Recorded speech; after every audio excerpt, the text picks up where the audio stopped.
हैं अपनी अपनी राशि के अनुसार जो दान करेंगे हम्म। उससे उनको बहुत ही राहत मिलने वाली है। ठीक है, यानी दान हो, कि दान मंत्र करना जाप हो, इस काफ़ी समय करना बहुत ही अहम इंपॉर्टेंट। माना जा रहा है, और ख़ास करके मन की शुद्धि के लिए जिस तरीके से आपने बताया।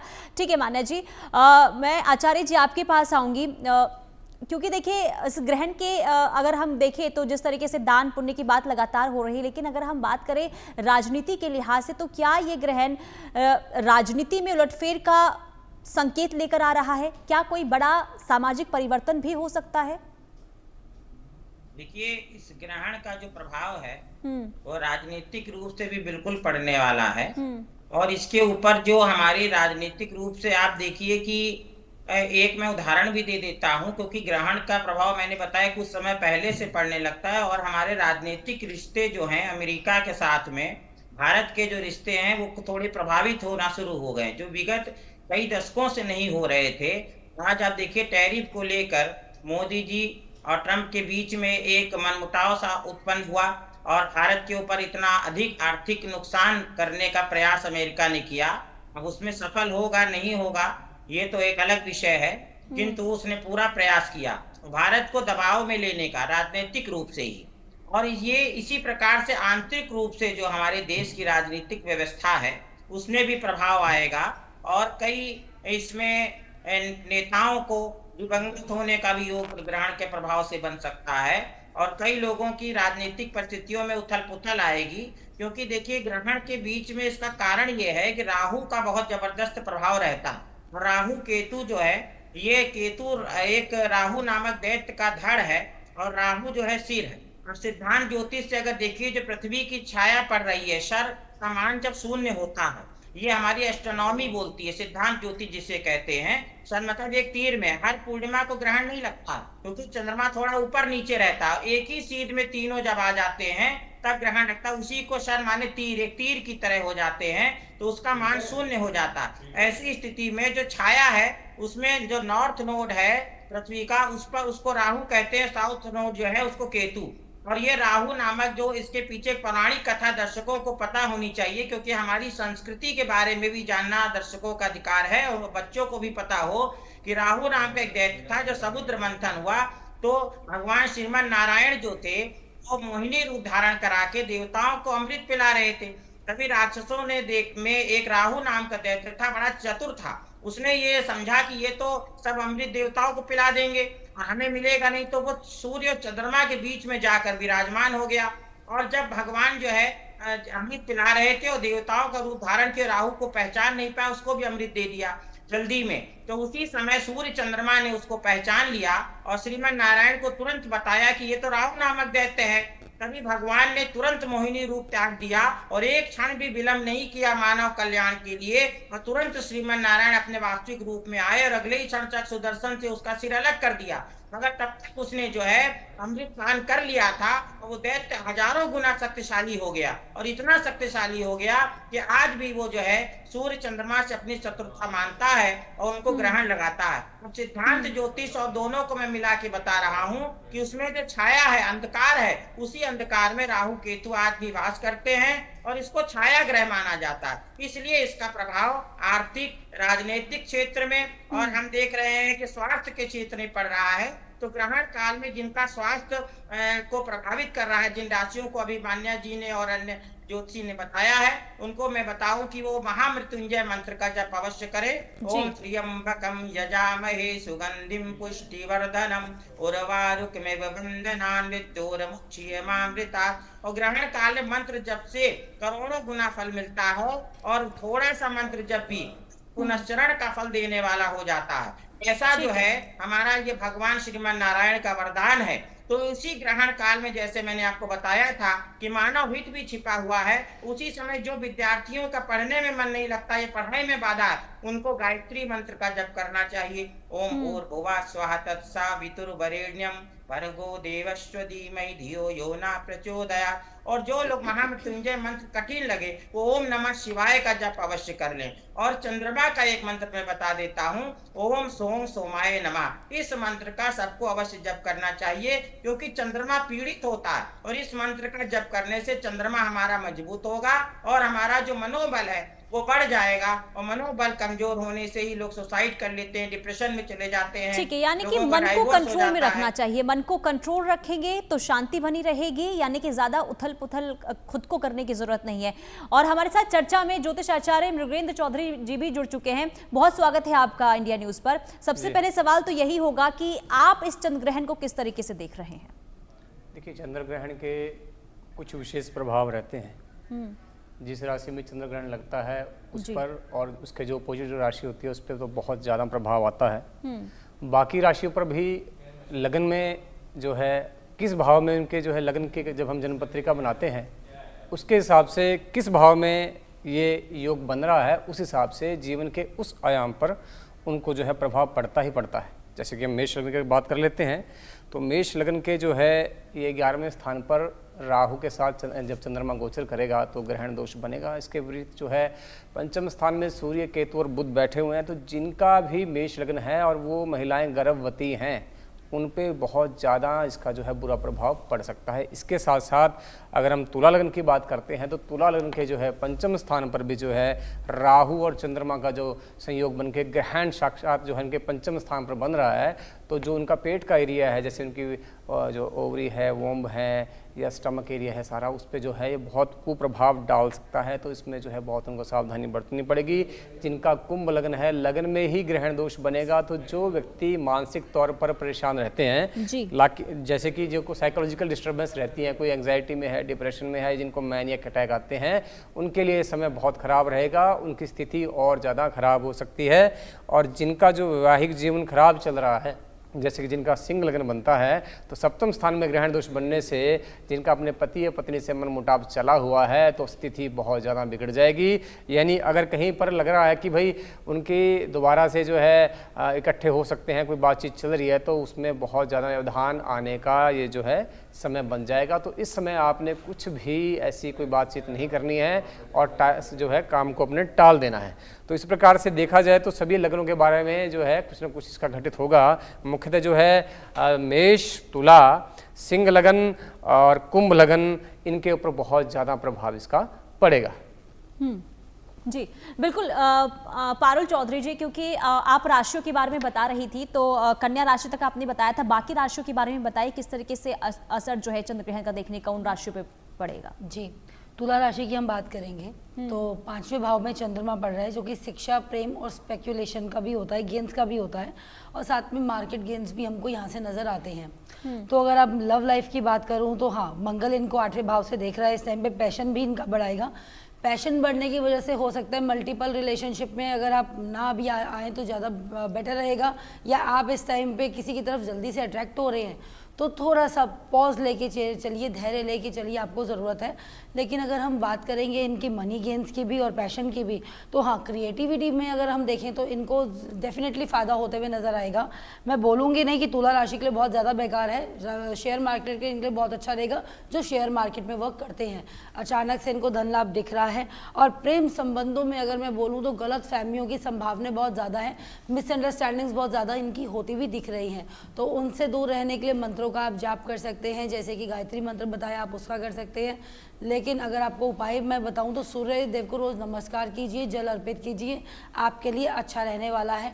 और रोज़ भोले बाबा के आगे जाइए और एक रोज़ यानी गुलाब का फूल चढ़ाएंगे तो आपकी जो रिलेशनशिप है उसमें मधुरता भी आएगी। बात करेंगे वृश्चिक राशि की। वृश्चिक राशि में चंद्रमा जो है 4थे भाव से देख रहा है, जो कि घर संपत्ति का होता है, रियल एस्टेट और प्रॉपर्टी का होता है। जो लोग रियल एस्टेट प्रॉपर्टी में वर्क करते हैं उनके लिए कहीं ना कहीं मेहनत बढ़ती हुई नज़र आ रही है। डील्स जल्दी से क्लोजर नहीं लेंगी, टाइम मांगेंगी, हो सकता है अटक जाए, पेंडिंग में चली जाए, डिले हो जाए। या कंस्ट्रक्शन का जो बिजनेस करते हैं, बिल्डर हैं इस समय, उनके लिए चीज़ें डिले जाती हुई दिख रही हैं और मार्केट में इनका पैसा फंसता हुआ दिख रहा है। तो अभी इस टाइम पे उधार ना दे, ना ही लें और ना ही किसी से कर्ज या लोन पे कोई चीज़ बनवाएं या फिर आपको लेने की ज़रूरत है, अभी आप उस पर ना लीजिए तो ही अच्छा रहेगा आपके लिए। और शनि इनके 6ठे भाव पे दृष्टि डाल रहा है, यानी इनकी मेहनत भी बढ़ती हुई दिख रही है। जायदाद, जमीन संबंधी जो इनके फैसले अभी अटके हुए हैं उसमें फ़ायदा होगा इनको। पितृ संपत्ति भी इनकी मिलती हुई या फिर म्यूचुअल अंडरस्टैंडिंग से निपटते हुए दिख रही है। साथ में इनकी माता की सेहत का ध्यान रखने की ज़रूरत है और माता का अपनी आशीर्वाद लें। हो सके तो आप उपाय में अगर करना चाहें तो आप रोज़ एक दीपक जलाएं, अपनी माता के नाम का देसी घी का दीपक जलाएं माँ दुर्गा के आगे। आपकी माता को भी शांति मिलेगी और आपके घर में भी सुख संपत्ति आएगी। बात करेंगे हम धनु राशि की। धनु राशि के तीसरे भाव में चंद्रमा का जो ग्रहण लग रहा है, जो कि तीसरा भाव हमारा संचार का होता है, करेज का भी होता है और साथ में हमारा कॉन्टेक्ट्स का भी होता है। और सातवें भाव से इनको गुरु देख रहे हैं, दृष्टि अपनी डाल रहे हैं, यानी पार्टनरशिप के गेंस पे डाल रहे हैं। तो कम्युनिकेशन में डेफिनेटली क्लैशेस इनके आएंगे। बिजनेस में कम्युनिकेशन और कॉन्ट्रैक्ट्स बढ़ते हुए दिख रहे हैं, लाभ वहाँ पे इनको होगा। लेकिन कम्युनिकेशन फिर भी आप बोलेंगे कुछ और सामने वाला समझ कुछ और है, ऐसी भी आपकी गतिविधियाँ होते हुए दिख रही हैं। तो हो सके तो जितनी बातें क्लियर कर सके ना उतनी बातें आप क्लियर कीजिए, चाहे आपका अपना पार्टनर है चाहे बिजनेस पार्टनर है। आप तीसरे इंसान को बीच में ना लेके आइए तो आपके लिए अच्छा रहने वाला है। ये धनु राशि के लिए मैं बोलूँगी ना ही ज़्यादा खराब है ना ही बहुत ज़्यादा अच्छा है, ओवरऑल अच्छा है। अभी पैसा कहीं इन्वेस्ट ना कीजिएगा, करे तो लॉन्ग टर्म में ही इन्वेस्ट कीजिएगा। कोई ज़मीन जायदाद खरीदना चाहते तो अच्छा टाइम है आपके लिए। हो सके तो एक चांदी का पत्र अपने पास ज़रूर रख लीजिए तो वो आपको शुभ देगा, लाभ देगा। ठीक है, तो ये राशियों का हाल बताया डॉक्टर पारुल चौधरी जी ने। मैं आपके पास आऊँगी आचार्य मोहित जी, क्योंकि देखिए अगर हम बात करें इंटरनेशनली यानी कि जियोपॉलिटिक की, तो इस चंद्रग्रहण के अकॉर्डिंग कितना असर आप देख रहे हैं भारत के साथ बाकी देशों के संबंध, खास करके अमेरिका की हम बात करें, क्योंकि अमेरिका के साथ लगातार हम देख रहे हैं ऑन ऑफ की स्थिति बनी हुई है, जिस तरीके से ट्रंप बार बार बयान दे रहे हैं। तो असर अमेरिका पर इस चंद्रग्रहण के बाद भारत के रिश्ते को किस तरीके से आप देख रहे हैं? देखिए, अभी जो जैसा मैंने बताया था कि 15 दिन तक ग्रहण का असर अधिक रहेगा, फिर धीरे धीरे करके कम होगा।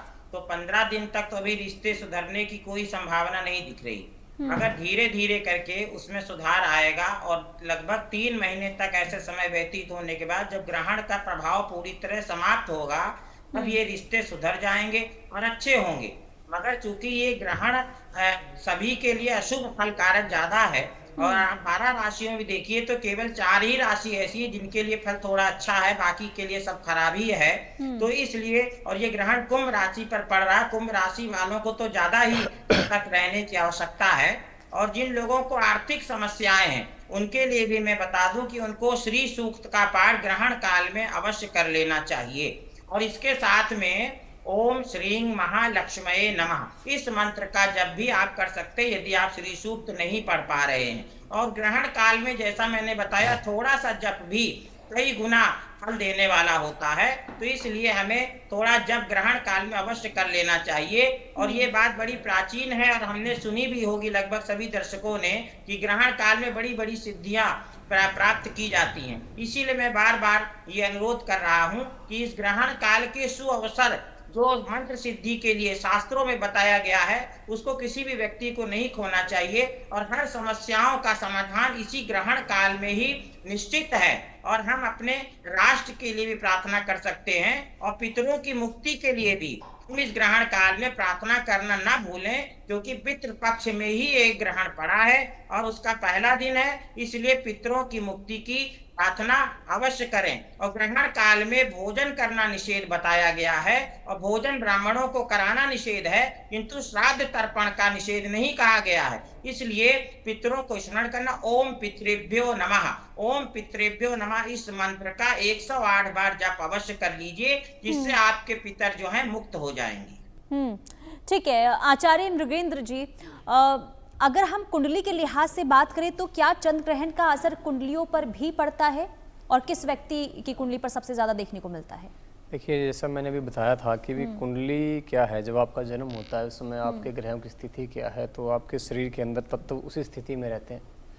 तो चंद्र ग्रहण का प्रभाव सीधा पड़ेगा। जिनका भी मैंने बताया कि मेष लग्न है उनके पंचम स्थान को देखेगा, 11वें स्थान से राहु और चंद्रमा की युति जो है, तो उनके विद्या बुद्धि और जो है गर्भवती महिलाओं के जो है गर्भ के ऊपर जो है विपरीत प्रभाव पड़ सकता है। सेम स्थिति जो है वो रहेगी तुला लग्न के लिए, क्योंकि पंचम में राहु जो है चंद्रमा को ग्रसित कर लेगा।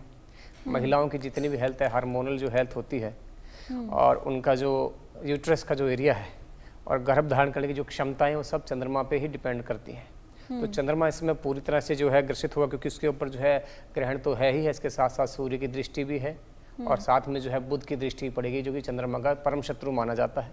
जी। केतु दृष्टि तो रहती रहती है, तो इस प्रकार से स्थिति बहुत खराब रहने वाली है। तो उनको जो है सावधानी बरतनी चाहिए। और जिनका सिंह लग्न है, सप्तम स्थान में गोचर होने की वजह से जो वैवाहिक स्थिति भी खराब रह सकती है। और जिनका हम कहें कि भाई वृश्चिक लग्न है, उनके चौथे स्थान में ये जो है स्थिति बनेगी, तो माता से मनमुटाव हो सकता है, प्रॉपर्टी इत्यादि की डील्स भी उनकी खराब हो सकती हैं। तो आप क्या कर सकते हैं, इस समय के लिए जो अपने मुख्य काम हैं उनको आप होल्ड पे कर दीजिए, शांति बरतिए और जप अनुष्ठान करिए, पूजा पाठ करिए, ठीक है, दान इत्यादि करिए। इससे जो है आपको लाभ मिलेगा। बिल्कुल। डॉक्टर पारुल चौधरी जी, ग्रहण के दौरान जिन बच्चों का जन्म होता है उन बच्चों के लिए क्या कह सकते हैं? देखिए, ग्रहण के दौरान क्या पितृपक्ष भी चल रहा है, ठीक है, तो ये तो जन्म मरण तो ईश्वर के हाथ में है, और आपके जिससे विवाह हो रहा है, ये 3 चीजें आप नहीं बदल सकते, ना आप ये कर्म बदल सकते हैं। जी। अगले जन्म में जरूर बदल सकते हैं जो आप अभी कर्म कर रहे हैं, लेकिन अभी जो आप लिखवा कर आए हैं वो हम बदल नहीं सकते हैं। तो ये आप आशा ना कीजिए कि आप इसको चेंज कर सकते हैं, नहीं। तो जो बच्चे ग्रहण में हो रहे हैं कोई अशुभ नहीं होते, कोई मैं ये नहीं कोई भी आपको इस टाइम पे वहम या मिथ में डालूंगी सब बच्चे शुभ होते हैं, कि पितृपक्ष भी चल रहे हैं, लोग तो पितृपक्ष को भी ज़्यादा नेगेटिव ही बताया गया है, लेकिन पितृपक्ष के बच्चे भी होते हैं, तो नेगेटिव नहीं है। जब बच्चा हो रहा है उसके दौरान हो रहा है, तो वैसे भी विजिबिलिटीज़ नहीं होती हैं, जैसे कि अंदर हॉस्पिटल में ही होते हैं आजकल तो बच्चे, तो विजिबिलिटीज़ में नहीं आते हैं। होने के बाद एक कांसे के पात्र में आप चावल ले सकते हैं, उसके ऊपर नाग जो होता है लोहे का, चांदी का, किसी भी धातु का आप लेके सुबह उठ के बच्चे का हाथ लगा के आप दान कर सकते हैं। और बच्चे का जो समय है, देखिए वो समय भी आप पूछ के नहीं करवा सकते हैं कि किस समय बच्चा पैदा हो, या तो सिजेरियन या ऑपरेशन से हो रहा है तो आप करवा सकते हैं, तो आप राहु काल का मान्य रख के, अगर किसी का भी सिजेरियन हो रहा है तो राहु काल को आप देख के दूसरे समय पे आप करवा सकते हैं। अदरवाइज ये ऊपर वाले के हाथ में लिखा हुआ है, ईश्वर के हाथ में है, तो आप उपाय कर सकते हैं। फिर जैसे उस बच्चे की कुंडली बनती है और निर्धारित होती है, कहीं ना कहीं देखिए दोष उत्पन्न होते हैं कुंडली में। ऐसा मैं नहीं बोलूँगी कि बहुत एक स्मूथ लाइफ की कुंडली बनकर सामने आ जाएगी या बहुत ही अच्छे अच्छे योग उसमें निकल के आएंगे, गज केसरी या राजयोग, कहीं ना कहीं दोष आपको नजर आता है, बच्चा भारी होता है।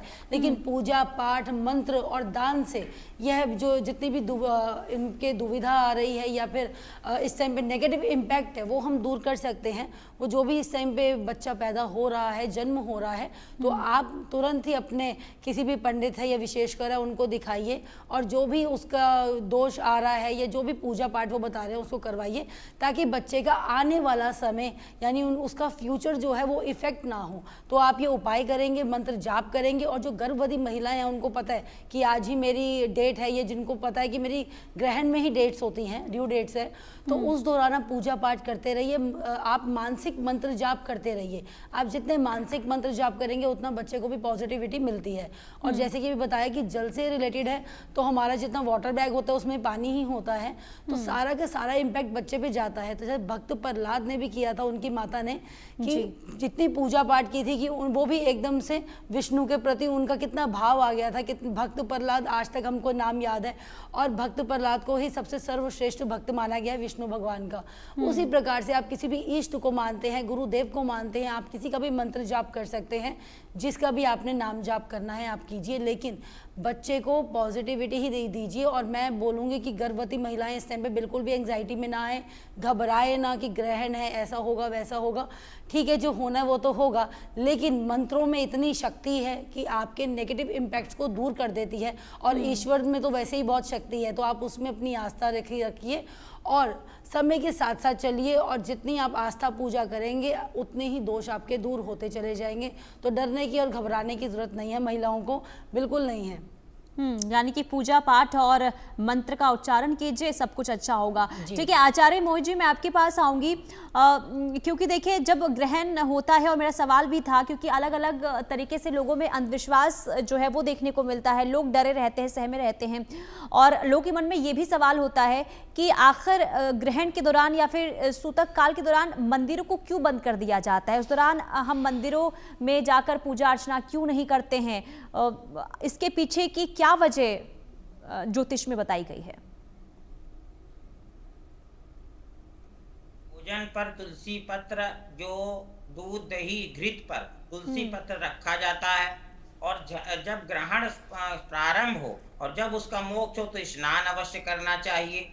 और ये सब शास्त्र विधान है, क्यों है अभी मैं बता रहा हूँ। और इसके उपरांत जो है भोजन काल का निषेध किया गया है। बालक, वृद्ध और जो व्यक्ति रोगी है उसको बताया है कि पथ्य आहार ले सकता, थोड़ा फल फूल इत्यादि ले सकता है। और इस प्रकार के मंदिरों के पट बंद कर दिए जाते हैं ग्रहण काल में, और उसके साथ में मूर्ति स्पर्श वर्जित हो जाता, मगर मंत्रों का जप निरंतर चलता रहता। तो इसके पीछे कारण ये है कि ये सारी, क्योंकि जो निगेटिव एनर्जी अंतरिक्ष से आ रही है वो हमारी जो पवित्र ऊर्जाएं हैं उनके आपसी बीच में टकराव को कम करने के लिए और पवित्रता को बढ़ाने के लिए, चंद्रमा को इस अशुभता से निकालने के लिए मंत्र जप किया जाता है। और हमारे ऊपर जो नकारात्मक प्रभाव ना पड़े उसके लिए मंत्र जप किया जाता है। क्योंकि राहु को अमृत उसने, जैसा मैंने बताया, पान कर लिया था और इसलिए वो अत्यंत शक्तिशाली बन गया। और जब किसी नकारात्मक सोच वाले व्यक्ति को आप कोई पावर दे देंगे, बड़ा पद दे देंगे या पावरफुल पोस्ट दे देंगे या बड़ा शस्त्र हथियार दे देंगे, तो जाहिर सी बात है कि वो पूरे मानव के लिए खतरा उत्पन्न कर देता। इसी प्रकार से जो राहु नामक ग्रह है उसके मंदिर हमारे अपवित्र ना हो जाए, मंदिर में अपवित्रता ना हो जाए, इस कारण से पट बंद होते, मूर्ति स्पर्श वर्जित होती है, क्योंकि सभी के ऊपर नकारात्मक शक्तियों का प्रभाव होता। इसीलिए कहा गया है कि ग्रहण काल में जो जल भी घर में रखा हो उसको भी जो है पेड़ों में डाल देना चाहिए। जब पीने का पानी हो उसको शुद्ध जल फिर से भरना चाहिए और रखा हुआ पानी पीपल के पेड़ में या किसी अन्य पेड़ में देना चाहिए। उससे क्या होता है कि जो निगेटिविटी समाप्त हो जाती है। और चूंकि श्रीमन नारायण ने ही राहु का सिर अलग किया था, इसीलिए तुलसी उनको बहुत प्रिय है। इसीलिए नारायण को चढ़ी तुलसी जो है वो भोजन इत्यादि, जो घृत मैंने बताया, दूध दही इत्यादि जो घर में रखा उस पर रख देने से उसमें अपवित्रता नहीं आती है। और तुलसी के औषधीय गुणों को वैज्ञानिक भी मानते हैं, इसलिए उन औषधीय गुणों के प्रभाव से जो है उसमें अपवित्रता नहीं आ पाती है और वो चीज शुद्धता बनी रहती। तो और बहुत सारी बातें हैं, जैसे गर्भवती जो महिलाएं हैं उनके बच्चे पर कोई दुष्प्रभाव ना पड़े उसके लिए उनको गाय के, देसी गाय का जो गोबर है उसका लेप पेट पे करना चाहिए। जिनको गोबर ना मिल पाए उनको गेरू का लेप कर लेना चाहिए। और नुकीली चीज का प्रयोग वर्जित है, जैसे कैंची हो गया, चाकू हो गया। जो गर्भवती माताएं हैं उनको इसका प्रयोग नहीं करना चाहिए। घर के बाहर किसी मिट्टी के पात्र में जल भर के द्वार पे रख दीजिए और जब ग्रहण काल समाप्त हो जाए तो उस जल को किसी पीपल के पेड़ में चढ़ा देने से भी तमाम प्रकार के नकारात्मक शक्तियां का नाश होता है। और अगर किसी का व्यापार नहीं चल रहा है तो उसको एक नारियल ग्रहण काल से पहले लाकर अपने कार्यालय में ओम श्री महालक्ष्मी नमः इस मंत्र का जप करते हुए रख दीजिए। और जब ग्रहण काल समाप्त हो तो उस नारियल को जल में प्रवाह कर देना चाहिए। ऐसे बहुत सारे उपाय हैं कि जिनसे हम अपना कल्याण कर सकते हैं। और बहुत सारे जो मिथक हैं उनसे भी हमें बचना चाहिए कि जो ग्रहण, जैसा अभी हम चर्चा कर रहे थे कि ग्रहण काल में अगर कोई बच्चा होगा तो उसमें अशुभता होगी, ऐसा नहीं है। केवल हमें सावधानी रखनी है, इसका ध्यान ज्योतिष शास्त्र देता है। ज्योतिष शास्त्र कभी किसी को भ्रमित नहीं करता, बल्कि भ्रम में पड़े हुए व्यक्ति का मार्गदर्शन करने का कार्य ज्योतिष शास्त्र करता है। तो इसलिए समस्त प्रकार के भ्रमों को दूर करते हुए सही मार्ग पे चलने का जो मार्ग ज्योतिष शास्त्र हमारे बताते हैं, क्योंकि वेद का चक्षु कहा गया है, ज्योति है, नेत्र है ये, और इसी के माध्यम से हम सही रास्ते का अनुसरण कर सकते हैं। ठीक है, ठीक है आचार्य जी। आचार्य मृगेंद्र चौधरी जी, मैं फिर आपके पास आऊंगी। इस चंद्र ग्रहण की अगर हम बात करें तो क्या कोई नए युग के बदलाव की संकेत ये ग्रहण दे रहा है क्या? देखिए, चंद्र ग्रहण जो है वो बहुत ही छोटे समय के लिए होता है। 2 से मतलब ये रहेगा लगभग 3 से 4 घंटे में। तो 3 से 4 घंटे में मुझे नहीं लगता कि कोई युग परिवर्तन की घटनाएं करा देगा। परंतु ये है कि इस समय जो फैसले लिए जाएंगे उस पर ही अपना पूरा प्रभाव दिखाएगा। जैसे कि भारत की अगर हम बात करते हैं तो जब भारत आज़ाद हुआ था तो उसके हिसाब से उसकी वृषभ लग्न की कुंडली बनती है। तो 10वें स्थान में ग्रहण बनेगा तो उठा पटक रहेगी, और जब तक जो है चंद्रमा जो है मीन राशि में गोचर नहीं कर जाता तब तक स्थिति जो है तनावपूर्ण बनी रहेगी। उसके बाद जब चंद्रमा मेष राशि में गोचर कर जाएगा, उसके बाद जब वृषभ राशि में गोचर करेगा लगभग यानी 13 तारीख के बाद, तो भारत के लिए जो स्थिति है वो उत्तम हो जाएगी। मतलब स्थिति खराब रहेगी परंतु वो एक विश्व के लेवल में परिवर्तन लेके आए ऐसा मेरा तो नहीं मानना है, ठीक है ना। इसमें आचार्यों के अलग अलग जो है मत हो सकते हैं क्योंकि बहुत ही छोटे समय की ये घटना है। 13 सितंबर को जब जो मंगल है वो शनि से हट जाएगा, सामने से एक दूसरे के सामने बैठे हुए ना, तो मंगल जो है वो तुला राशि में गोचर कर जाएगा। तो जितना ये संग्राम चल रहा है, जितनी जो वैश्विक स्तर पर जो है समस्याएं या दुर्घटनाएं चल रही हैं वो जो है शांति की तरफ जो है बढ़ने लग जाएंगी। ठीक है, एक बार फिर मैं आपके पास आऊँगी डॉक्टर पारुल चौधरी जी, क्योंकि बाकी राशियों की बात होगी। 3 राशि अभी भी बचे हुए हैं, उन 3 राशियों के बारे में भी बताएं कि उनको क्या उपाय करने चाहिए और उन 3 राशियों का किस तरीके से असर इस ग्रहण का देखने को मिलेगा। देखिए, मकर राशि की हम बात करेंगे। शनि की खुद की अपनी राशि भी है और कुंभ राशि पे वैसे ही ग्रहण लग रहा है तो इन पे असर पूर्ण तरीके से आएगा।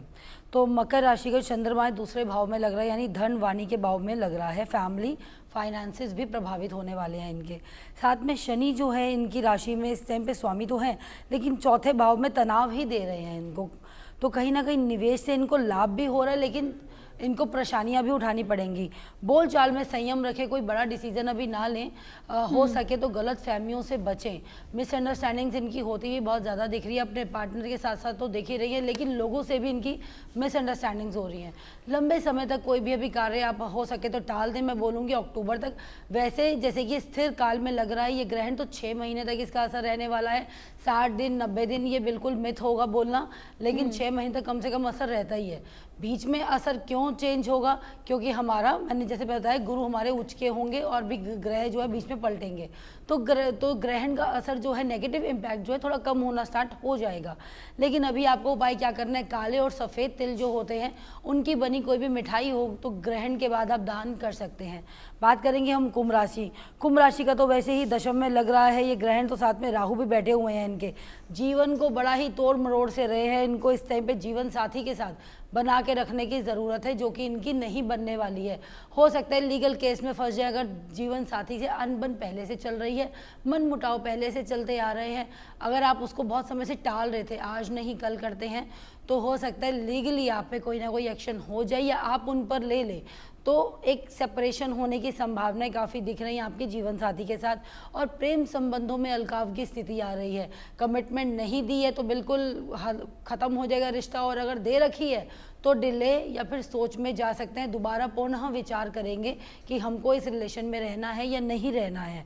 और शनि जो है इनके तीसरे भाव में बैठा है, यानी मेहनत के साथ साथ वो मांग रहा है कि डिसिप्लिन की लाइफ भी लेकर आओ। मेहनत और सफलता तो मैं दूंगा आपको, लेकिन डिसिप्लिन भी मुझे चाहिए आपसे, जो कि इनमें अभी नहीं दिखता हुआ मुझे दिख रहा।